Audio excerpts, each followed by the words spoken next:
Margaritaville. Okay, let's go ahead and get started. What's going on here?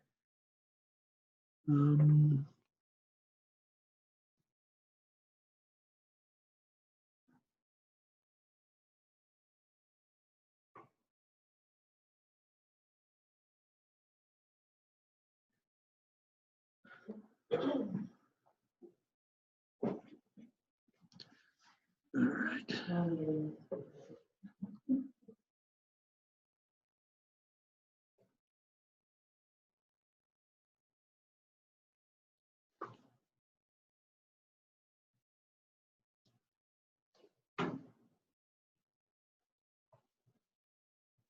Come on. Wake up. That is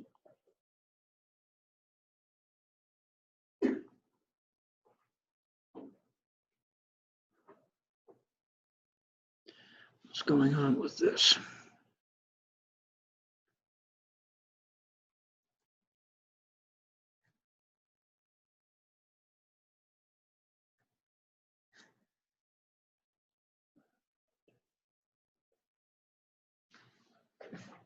Excellent.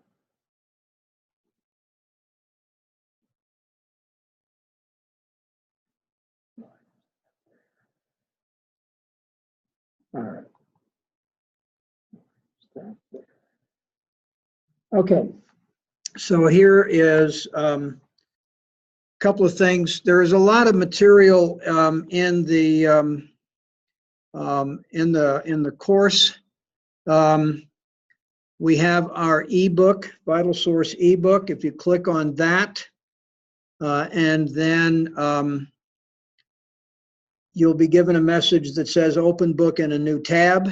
You can open the book. You may have to log into Vital Source, which you should have a Vital Source account because we've gone to ebooks for so many of our classes. There is a little bit of material here, but if we go down to the grouping here called Evolve Access for Software, we can, if you click on Evolve, it should start installing the software. But let's not do that right away. I wanted to talk briefly about the textbook, which I've already opened up on my computer, maybe. So I have to sign in. It should bring it up.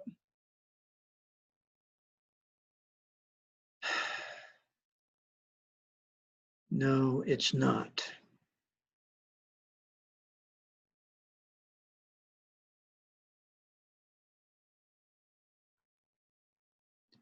I just had it open yesterday, and this is correct.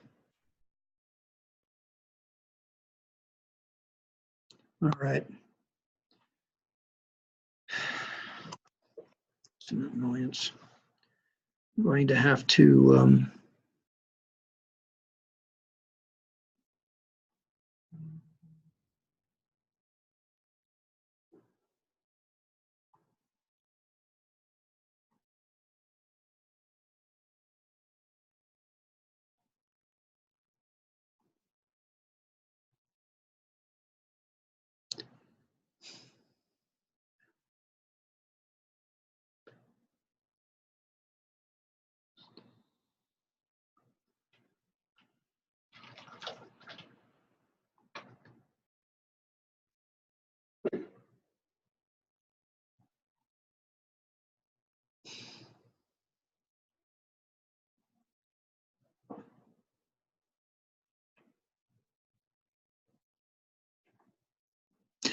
pardon me while I deal with this nonsense.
right.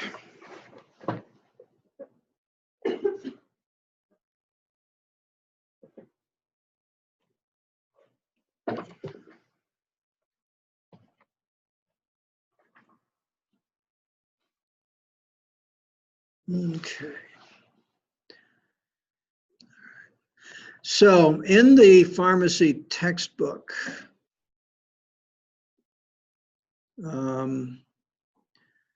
there are some instructions for installing and navigating the software. The installation is done, ignore that because the installation is going to be done using Evolve. What I really want to go to is the next page, which is SIG abbreviation. SIG is an abbreviation for the Latin word signature, which means to write on the label. That's what the pharmacist actually is going to write in natural language. It's based on medical abbreviations. It translates it into English. When you see a prescription, it might say SIG, or it might not. It might just say 2 tabs PO QID 10 days. That translates as take 2 tablets by mouth 3 times a day for 10 days. So that's the language that goes on the prescription, is that English translation of medical.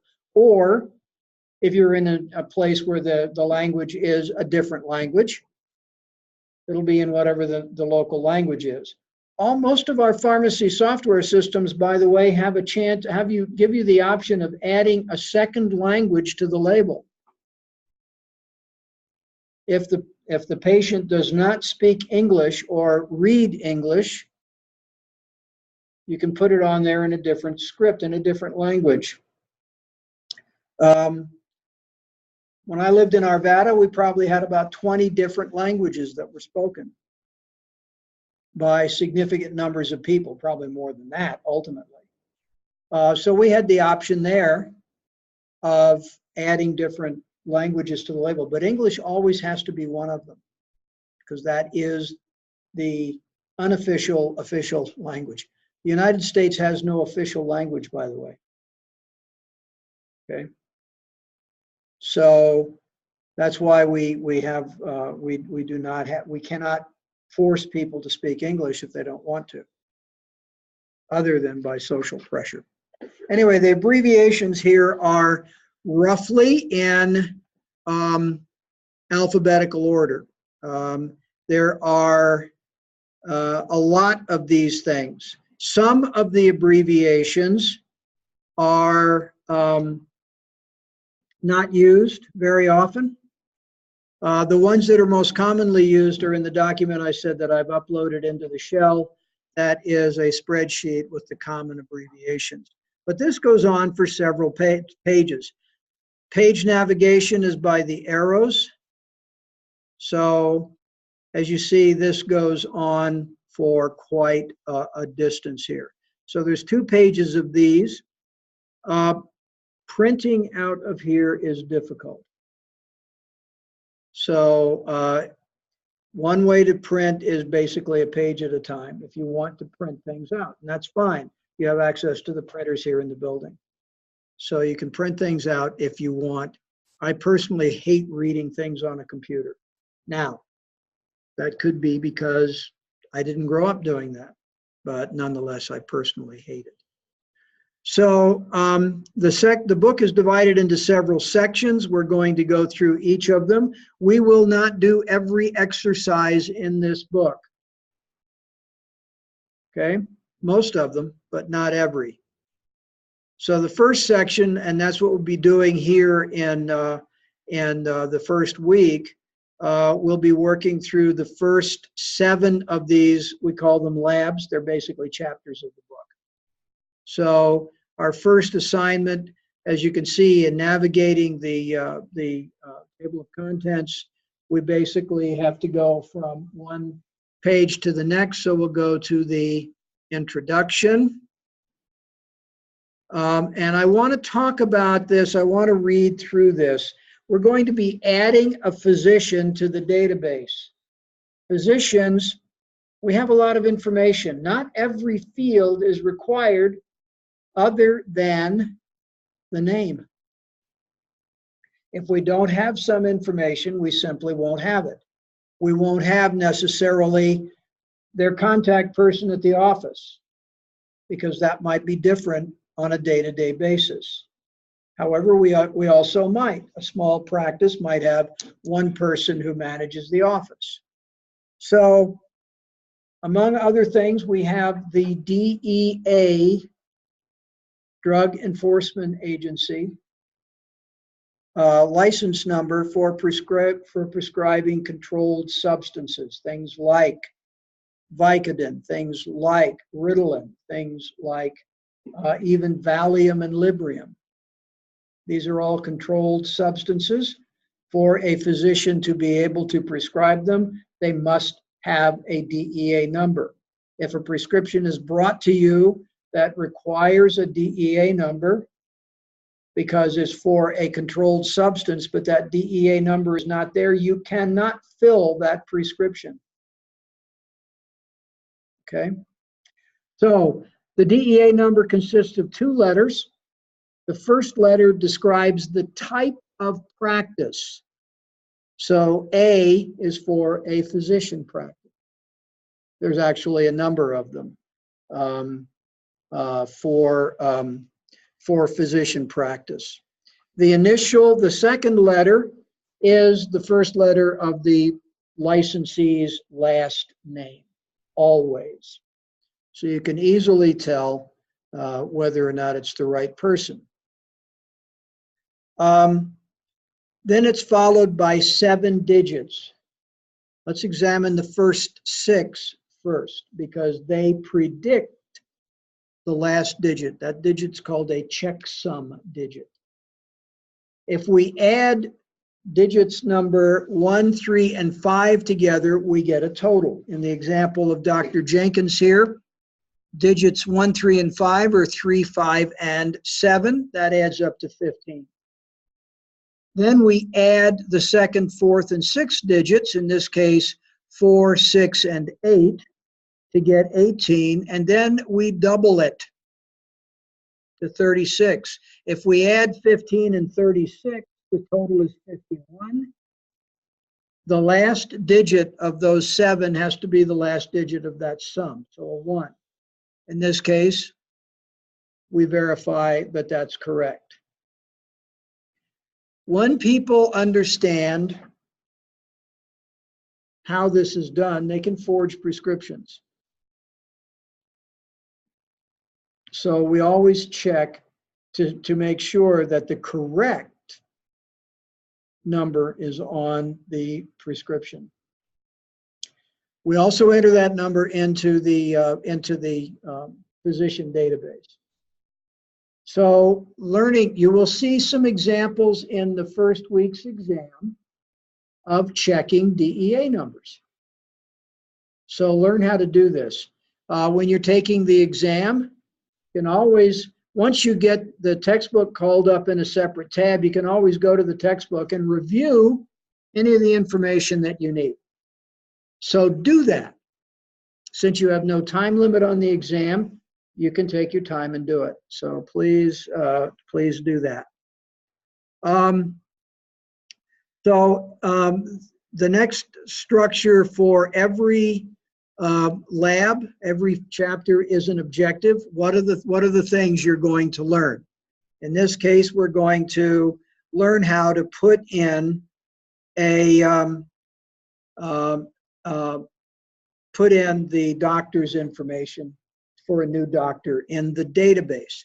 The software you install will have a database. The database will consist of some physicians, some patients, and their data. It also includes a lot of information about drugs. That information is up to date as of the time this database was developed and modified. I will tell you right now, the first time I used this software, it was a previous edition. It was awful. And the textbook was a joke. They've improved the textbook and the software quite a bit with this round, but there are still some errors in it. If you find something that doesn't work, email me right away. And I'll figure out, if I haven't already developed a workaround that I've described in class, I'll figure out a workaround, or we'll cancel the lab if there's no way to make it work. I don't want you to get frustrated and give up. Please don't. If there's a problem, let me know. We can usually fix it. All right? Not a problem, not an issue. Okay, again, going to the next page. The next thing is there will be some directions. And let's just take a look at what are the components of a prescription. Prescriptions always have the prescriber's name, the prescriber's contact information and address, which can include, but often doesn't, an email. Okay. Patient name, patient address is not necessary, but the patient name. And then the prescription goes in that field that says RX. That is, that symbol, the RX symbol, is known as a superscription, just for information. But that is where the prescription goes in. And that's where the drug is identified.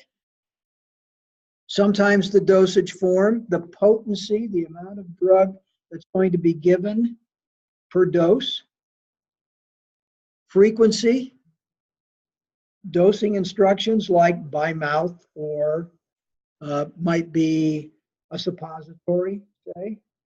So I will tell you exactly how the patient is to take the drug. It will show the duration. Sometimes it will not. Sometimes that will be, you have to calculate that. Sometimes the doctor will prescribe exactly how many dosage forms are to be given to the patient. You'll see this, especially with pain medications like Vicodin.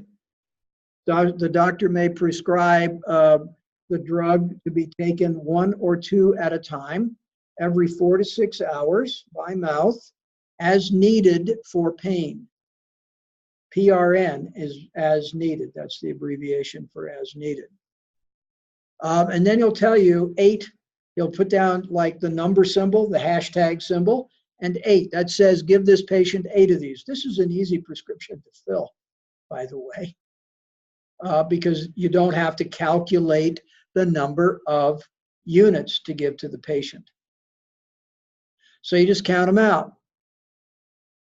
Okay. So refills. Patients can be given a number of refills for anything except a Schedule II controlled substances. That's all the opioids. That is the amphetamines and related compounds are the most common that you'll see for that. No refills are allowed. And in fact, a fresh prescription has to be brought in every time a patient needs more of the drug. Okay, if a prescription shows a number of refills, call the doctor for a drug that cannot be refilled. Usually the doctor will write 0, okay, on that. Dispense as written is an option. A lot of times doctors will prescribe drugs by trade name, and I will talk about trade names in a bit. We'll talk about trade name. We'll prescribe by trade names because it's easy to remember. Vicodin, for instance, most doctors will simply write Vicodin. The trade name, or the generic name for that, is hydrocodone plus acetaminophen. That's a big mouthful and a lot of writing. So doctors may use trade names. they may actually say here, circle the dispense as written. That means you have to give the branded product, which may cost the patient more. Most prescription plans will pay only for generic versions, and if it's dispensed as a brand name product, the copay goes way up. Right down here at the bottom, you see the DEA number for Larry Peterson. Remember how to check it? Add the first, third, and fifth digits, 1, 3, and 8. Or excuse me, 1, 3, and 8. So you get 11, right? And then add second, fourth, and sixth. 2 and 4 is 6, plus 9 is 15. Double that is 30, right? 30, and we added 1, 3, and 8. That's 11. 30 and 11 is 41. That last digit's wrong. That last digit should be a 1. Pardon? Oh, you're right. I can't add. I'm having a bad day for adding. It's 12, so I apologize. I apologize. Part of the thing is I do so much math in my head that I do make mistakes. If I make a mistake, call me on it immediately. I'm not perfect. And I may actually occasionally make one deliberately to see if you're paying attention. I will not make that claim for this one. That was just a flat out error. So we have now a look a look at what a prescription looks like. It has to be dated. It has to be signed. All right. So those are the required components of a prescription. Things that cannot appear on a prescription are any information that can be used to identify the patient. Social Security number, Medicare account numbers, none of that can appear on a prescription for a patient. Only their name and address. Sometimes the patient's phone number may be there, but rarely. If the pharmacist needs it because, say, it's going to be a little while before the prescription is ready, if it's a complex prescription, or if they have to order, they'll want your phone number. So anyway, that's what we have here. So then we have the steps. So the instructions are there. So let's go to let's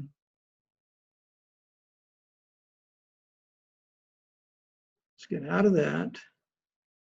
Get out of that. And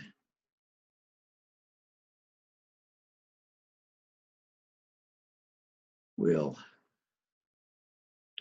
get out of this too. Go here. See if we can get this right this time.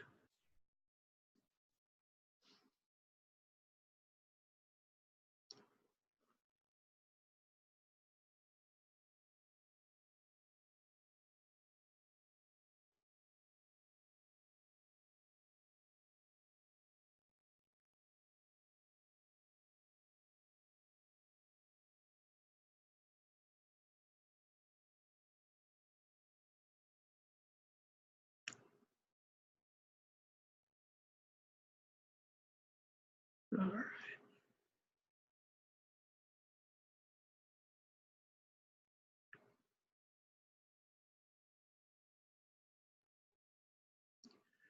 Okay, now we're there.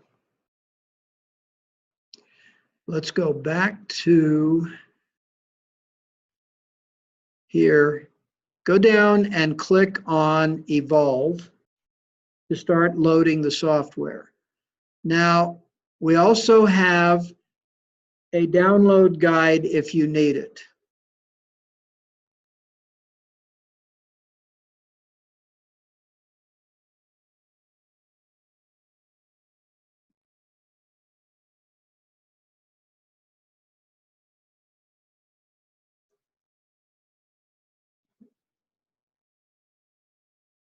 And I'm going to bring up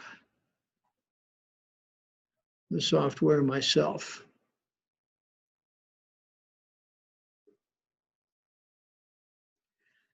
Now, when you get to this screen, are you there yet? Okay, it does take a while. This is a 1.5 gigabyte file that you're downloading, so it may take a while to do. It's a big file.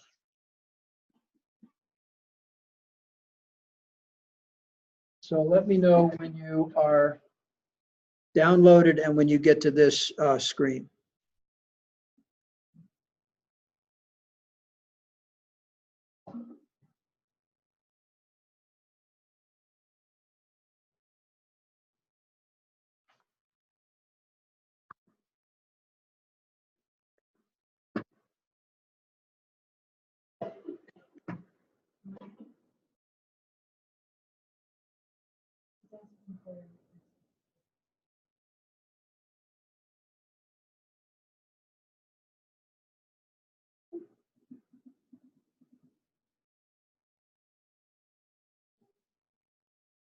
Are you running into that problem asking for an access code?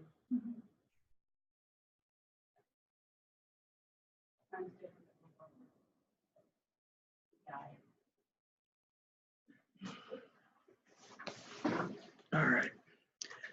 Let me see if I can.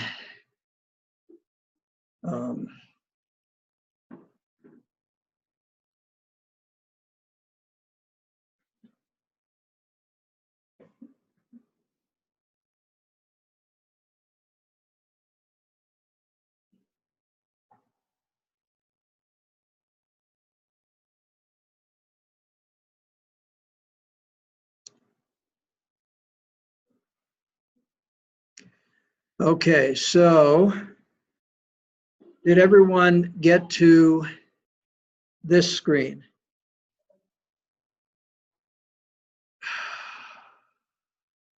And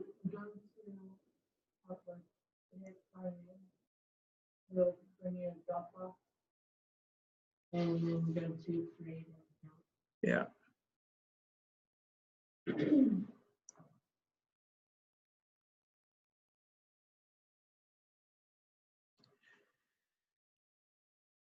So, yeah, so you want to register as a student. Give all that information. And once you've done that, you should get to a screen that looks like this.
You will sign on is not complete because of an error. Consumer key is not included.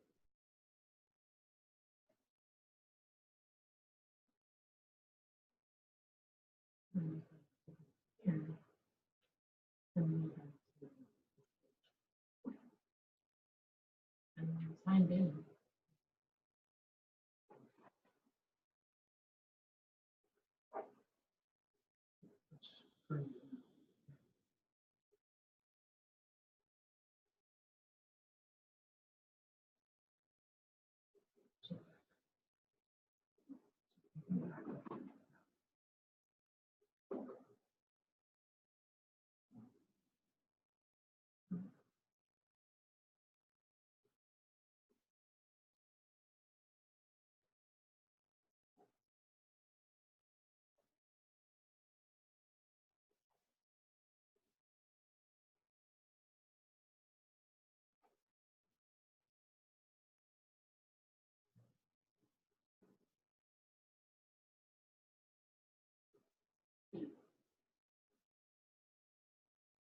This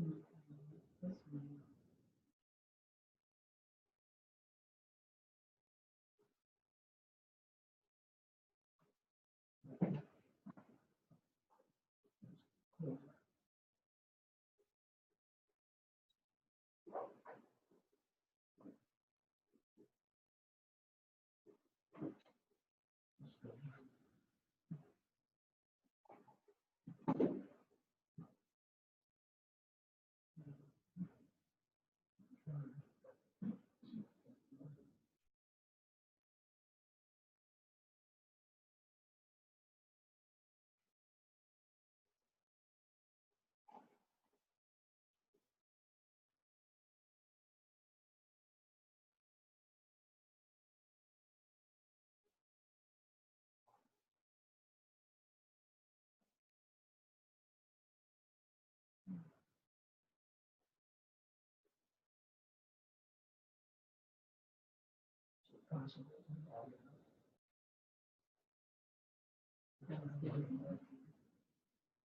Evolve.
So it's just got.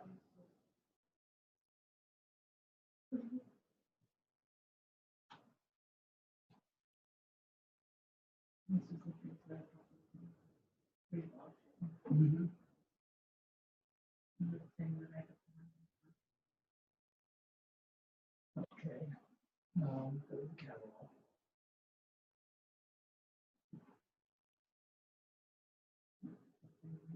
Okay, let's scroll down. See if we can.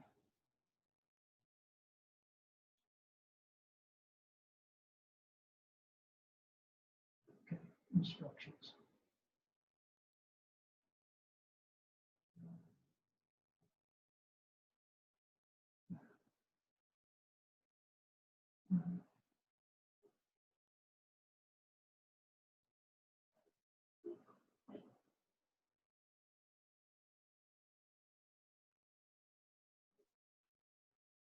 Okay, so here's a thought. Close out Canvas entirely.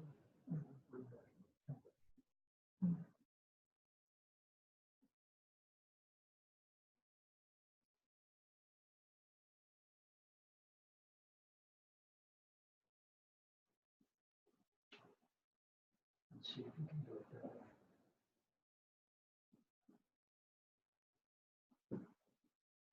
Or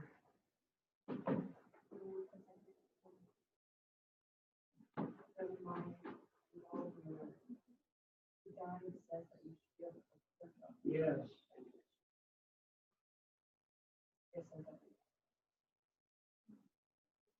Go back to that screen where we are doing time.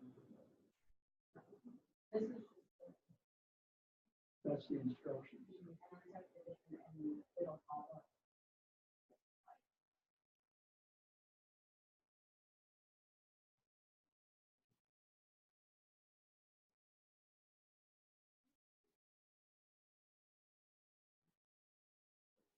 so when I go back in the canvas, it goes in. Still says the same thing? Yep.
All right. So if I try to do the same thing and I have an account, I've already downloaded the software. Gives me the same message. So I've sent off a note to Paul Benedict, who is in charge of all the educational technology for CEHE, asking what we can do about it, because we didn't have this problem the last time I taught this class. So I don't know what's going on. I don't know if somebody has not properly set this up or what, but so what's going to happen is we'll do something else. Okay.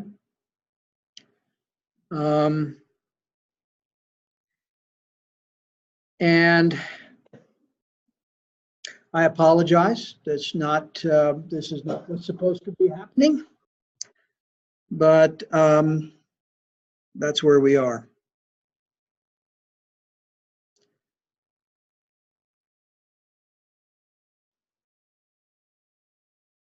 And we will get done whatever we can get done.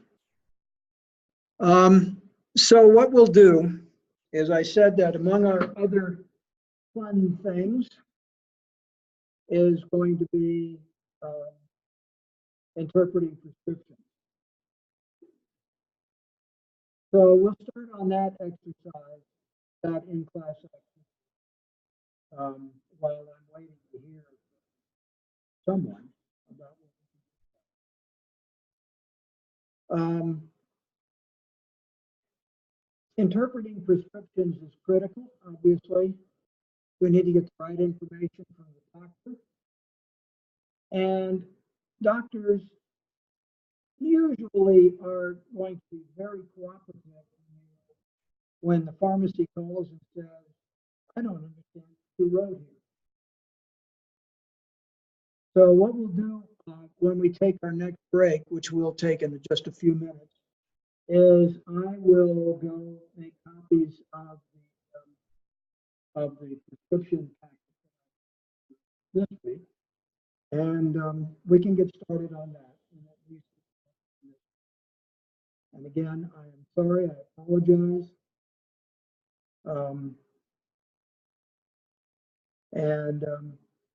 We'll just have to make do until we can get the software. So let's go ahead. It's a little bit early, but let's take about a 15-minute break now while I go ahead and copy material.